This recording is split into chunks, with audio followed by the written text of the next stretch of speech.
स्वागत है आपका एक नए वीडियो में। कहानी की शुरुआत में दिखाया जाता है कि एक महिला जंगल में अपनी जान बचाकर भाग रही थी। उसका एक हाथ कटा हुआ था। ऐसा लग रहा था कि उसके साथ कुछ भयानक हुआ है, लेकिन सौभाग्य से वह अपनी जान बचाकर भागने में सफल रही और फिर उसने पुलिस को भी सूचित किया। जल्द ही पुलिस ने उसके द्वारा बताए गए स्थान पर आ गई और हत्यारे को ढूंढ निकाला और उसे देखते ही मार गिराया। इसी समय दूसरी ओर हॉस्पिटल में लिसा ने एक बच्चे को जन्म दिया। दोनों लिसा और जेम्स अपने बच्चे को देख बहुत खुश थे। बच्चे की मासूमियत भरी शक्ल देखकर वे उससे अलग नहीं हो पा रहे थे, लेकिन उन्हें नहीं पता था कि उसके साथ एक आत्मा भी थी। समय के साथ उन्होंने न केवल अपने बेटे जैक्सन में अनोखी गुणवत्ता पाई, बल्कि वो अपनी उम्र के बच्चों से कहीं अधिक बुद्धिमान भी था। 5 महीने में ही उसने बोलना शुरू कर दिया और इंजेक्शन लगाते समय बाकी बच्चों की तरह नहीं रोता था। 3 साल की उम्र में अकेले पजल सॉल्व कर लेता था। यह सब देखकर लिसा को लगा कि उसका बेटा एक ब्रिलियंट बच्चा है और उसने सोचा कि उसे किंडरगार्टन में उसकी प्रतिभा को निखारने के लिए भेजा जाए। लेकिन बच्चे की उम्र बहुत कम होने के कारण अंत में उसे छोड़ना पड़ा। जब वह 5 साल का था तो लिसा उसे विशेष रूप से आईक्यू टेस्ट के लिए ले गई। टेस्ट का रिजल्ट उसकी उम्र के बच्चों से कई गुना अधिक था। साथ ही यह डॉक्टर द्वारा मापा गया सबसे उच्च आईक्यू वाला बच्चा था। इस टेस्ट से लिसा बहुत खुश थी। अब यह निश्चित हो गया था कि जैक्सन कोई आम बच्चा नहीं है। लेकिन उसने इस पर ध्यान नहीं दिया कि जैसे जैसे जैक्सन बड़ा हो रहा था, उसका स्वभाव भी चेंज होता जा रहा था और वो बहुत आक्रामक हो रहा था। कहानी 8 साल की उम्र में पहुंचती है। इस दिन लिसा और जेम्स दोनों बाहर डेट पर गए हुए थे और नैनी अकेले घर पर जैक्सन का ख्याल रख रही थी। समय बिताने के लिए दोनों ने छुपन छुपाई का खेल खेलना शुरू किया।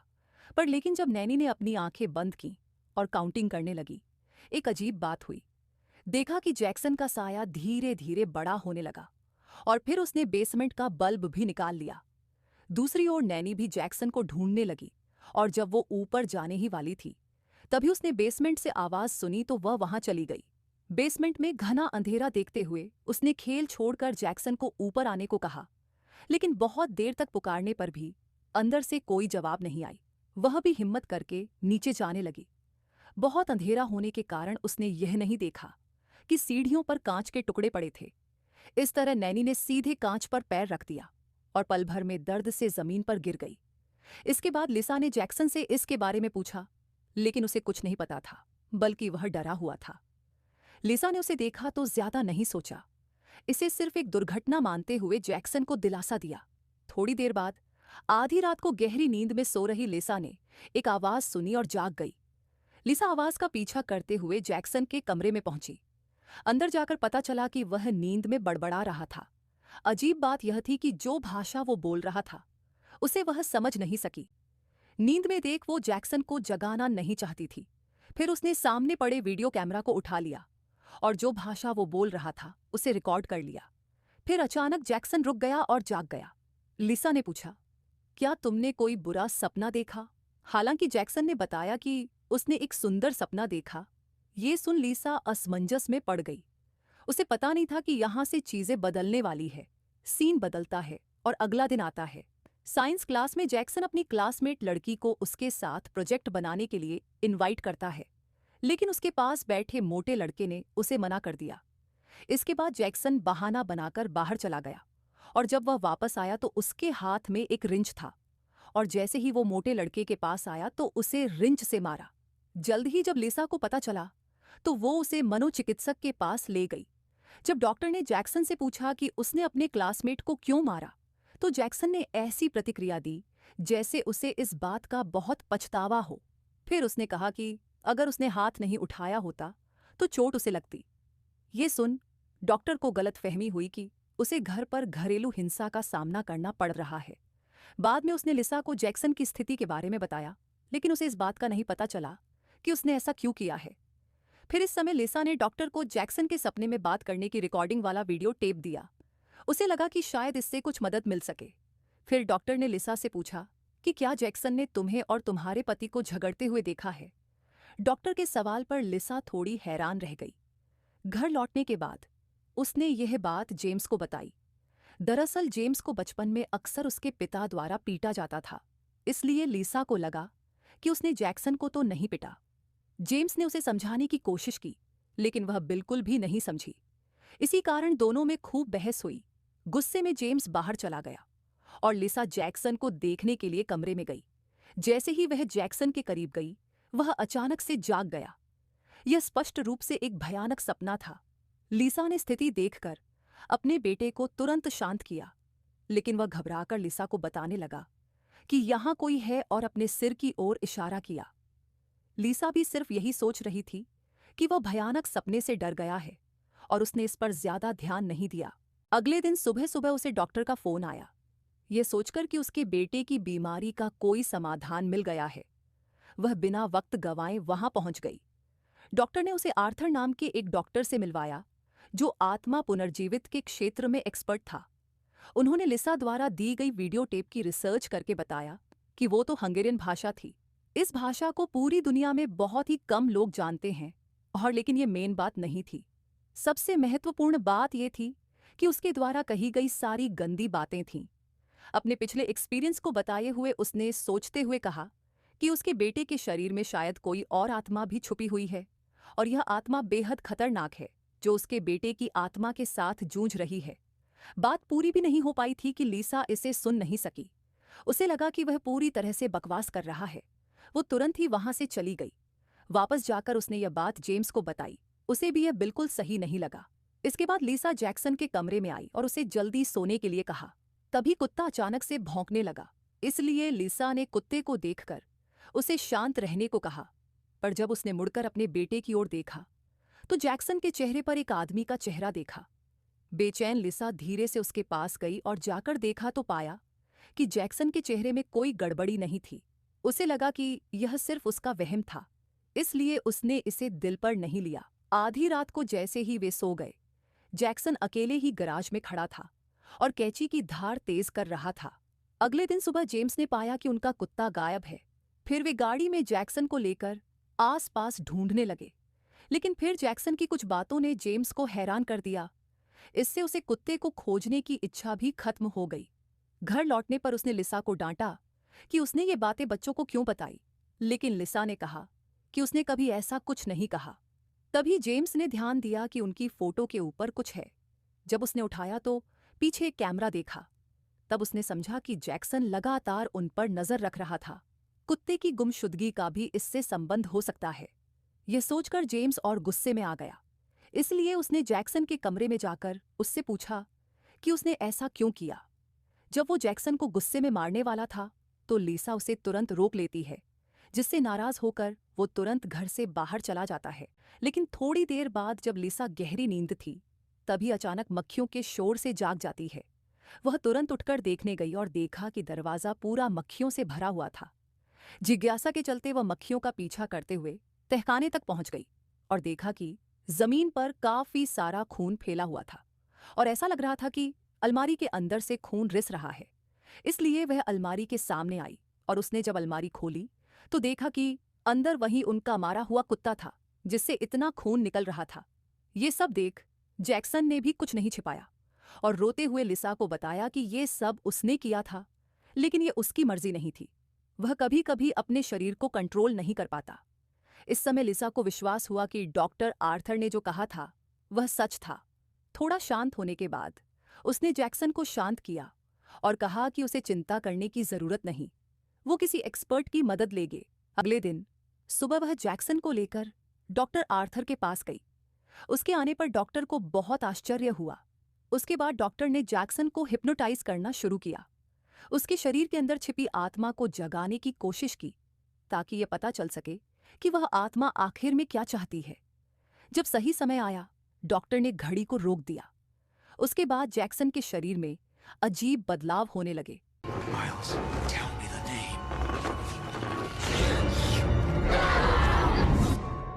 जब वह रुका तो उस आत्मा ने पूरी तरह से जैक्सन के शरीर पर कब्जा कर लिया।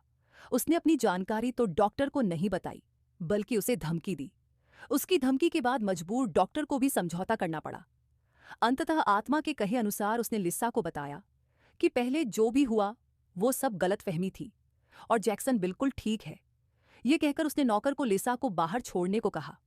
उसके जाने के बाद डॉक्टर ने अनजाने में सोफे पर खरोंचें देखी, जो कि जैक्सन द्वारा उनको शरीर के अंदर की आत्मा का नाम बताने के लिए थी। कुछ ही देर में उसने नाम के जरिए आदमी को ढूंढ लिया, लेकिन उस आत्मा की धमकी के डर से उसने देर रात तक लिसा को फोन करने की हिम्मत नहीं की। देर रात को यह सुनिश्चित करने के बाद कि जैक्सन पास में नहीं है, डॉक्टर ने उसे सच्चाई बताई। इसके बाद लिसा ने डॉक्टर द्वारा बताई गई बातों को देखते हुए कंप्यूटर के सामने आई और यह जांच की तो पता चला कि तस्वीर में दिख रहा आदमी वही है जिसकी शुरुआत में गोली मारकर हत्या कर दी गई थी। ये सब देख लिसा को और पता चला कि जैक्सन के जन्म का समय और उस आदमी की मौत का समय भी लगभग सेम था। इस आदमी ने 5 सालों में 9 महिलाओं को मार डाला और उसकी एक अनोखी रुचि भी थी, जो यह थी कि उसे महिलाओं के हाथ बहुत पसंद थे। वह हर बार जिस महिला को पकड़ता था, पहले उसके हाथ काट देता था, फिर उसे मार डालता था। यही कारण था कि 10वीं महिला के भाग जाने के कारण वह जैक्सन के रूप में वापस आया। इसी समय ऊपर से आवाज आई। लिसा ने पीछे मुड़कर देखा तो यह उसका पति जेम्स था। फिर वह उसके पास गई और उसे सब कुछ बताया। अंत में दोनों ने फैसला किया कि पहले जेम्स को कहीं दूर भेज दिया जाए। इस तरह अगले दिन जेम्स कार चलाकर उसे स्कूल के बहाने अपने दोस्त के घर ले जाने लगा। जल्द ही बच्चे को पता चल गया कि यह स्कूल जाने की रास्ता नहीं है। जेम्स ने भी उससे कुछ छिपाया नहीं। उसे लगा कि वह तो एक बच्चा है, जान भी जाए तो कोई खास फर्क नहीं पड़ेगा। लेकिन अगले ही पल जेम्स की सीट बेल्ट अचानक टूट गई। उसने पीछे मुड़कर देखा कि जैक्सन के हाथ में एक कैंची थी। जैसे ही जेम्स ने उसे कैंची नीचे रखने के लिए बोला तो बच्चे ने कैंची उसकी कमर में मार दी। दर्द के कारण जेम्स का स्टीयरिंग से बैलेंस बिगड़ गया और कार पेड़ से टकरा गई। जब लिसा वहां पहुंची तब तक जेम्स को अस्पताल पहुंचाया जा चुका था। डॉक्टर ने उसे बताया कि जेम्स की हालात अच्छी नहीं है और वो कोमा से कब उठेगा कुछ नहीं पता। लिसा जेम्स के सामने आई और उसे इस हालत में देखकर उसे बहुत दुख हुआ। फिर उसे समझ आया कि यह सब कुछ जैक्सन के शरीर में मौजूद आत्मा की वजह से हो रहा है। अपने परिवार को वापस पहले जैसे खुशहाल जिंदगी में लाने के लिए लिसा ने तुरंत एक मुश्किल फैसला लिया। उसने पहले एक पिस्तौल खरीदी, फिर जैक्सन को धोखे से नींद की दवा पिला दी। असल में वह हत्यारे की अधूरी इच्छा पूरी करना चाहती थी। वो थी उस भागी हुई औरत को मार डालना। उसे यह लग रहा था कि ऐसा करने से वह आत्मा उसके बेटे के शरीर को छोड़ देगी। अब यह कहा जा सकता है कि लिसा पूरी तरह से अपनी समझ खो चुकी है। कई कोशिशों के बाद लिसा उस औरत के घर पहुंच गई। क्योंकि लिसा एक महिला थी, उसे भी कोई शक नहीं हुआ और उसने उसे अंदर बुलाया और थोड़ी देर बातचीत के बाद लिसा को पता चला कि उसका भी एक बेटा है। यह सुनकर लिसा का दिल थोड़ा पसीज गया, इसलिए उसने बहाना बनाया और बाथरूम चली गई। लेकिन अपने बेटे के लिए उसे यह करना पड़ा। जल्दी ही लिसा पिस्तौल के साथ बाहर आई। महिला ने लिसा को पिस्तौल के साथ देखा तो वह एकदम डर गई और समझ नहीं पाई कि लिसा ऐसा क्यों कर रही है। इसलिए वह लगातार उससे खुद को छोड़ने की गुहार लगाने लगी। उस औरत का मासूम और दयनीय रूप देखकर लिसा ने अंततः नरमी दिखाते हुए पिस्तौल नीचे रख दी। हालांकि जैसे ही औरत ने राहत की सांस ली, उसी समय पता नहीं कैसे वहां जैक्सन आ गया। जब उसने देखा कि जैक्सन की आंखें और उस हत्यारे की आंखें एक जैसी हैं, तो इससे महिला को वही सीन याद आया। महिला की प्रतिक्रिया करने से पहले ही जैक्सन ने उसे चाकू मार दिया और महिला तुरंत दर्द से जमीन पर गिर गई। लिसा रोकने की कोशिश करती, लेकिन महिला द्वारा खींची जाने पर वह भी जमीन पर गिर जाती है। फिर बिना किसी हिचकिचाहट के बच्चे ने महिला पर फिर से हमला किया। जब महिला ने पूरी तरह से सांस लेना बंद कर दिया,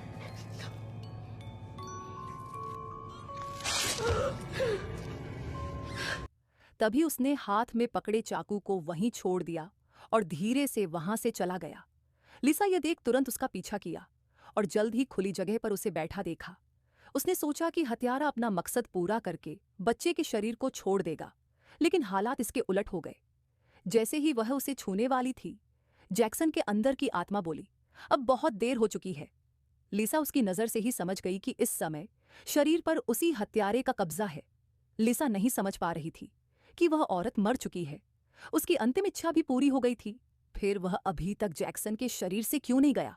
लेकिन हत्यारे ने बताया कि उसका बेटा तो पहले ही मर चुका था, सिर्फ तुम लोगों ने उसे नहीं देखा। और इस दौरान तक उसने सिर्फ एक्टिंग कि ताकि लिसा उसे औरत तक पहुंचा सके। ये सुनने के बाद लिसा का दिल टूट गया और खुद को नहीं रोक सकी। अपनी पिस्तौल निकालकर सामने खड़े शैतान पर निशाना साधा, जिसने उसका पूरा परिवार बर्बाद कर दिया था। तभी गोली चली। गोली चलने की आवाज के साथ सोचा था, कहानी यहीं खत्म हो जाएगी। मगर अजीब बात यह है कि लड़का सुरक्षित था, बल्कि लिसा जमीन पर गिरी हुई थी और बहुत दर्द में थी। लिसा को एक अनजाने बुजुर्ग ने देखा, जिसने लिसा को बुरा व्यक्ति समझकर उसे गोली मार दी। जैक्सन ये देखकर तुरंत बुजुर्ग के पास दौड़ा और एक दयनीय रूप धारण कर लिया। लिसा के गोली लगने के कारण वो कुछ बोल नहीं सकी और थोड़ी देर में वह बिना कुछ बताए वहीं मर गई। कहानी के अंत में जैक्सन को एक कपल गोद लेने आया। किससे पता था कि मासूम दिखने वाला यह बच्चा दरअसल एक हथियारा है। अपनी मासूमियत से उसने सभी को धोखा दे दिया। जब यूं उसने उसकी ओर बढ़ा हुआ हाथ देखा तो जैक्सन ने उसका हाथ देख संतोषजनक मुस्कान दी और बस मूवी यही समाप्त हो जाती है। Okay guys, thank you. मेरा नाम अंकिता है, तो मिलते हैं नेक्स्ट वीडियो में। Okay bye.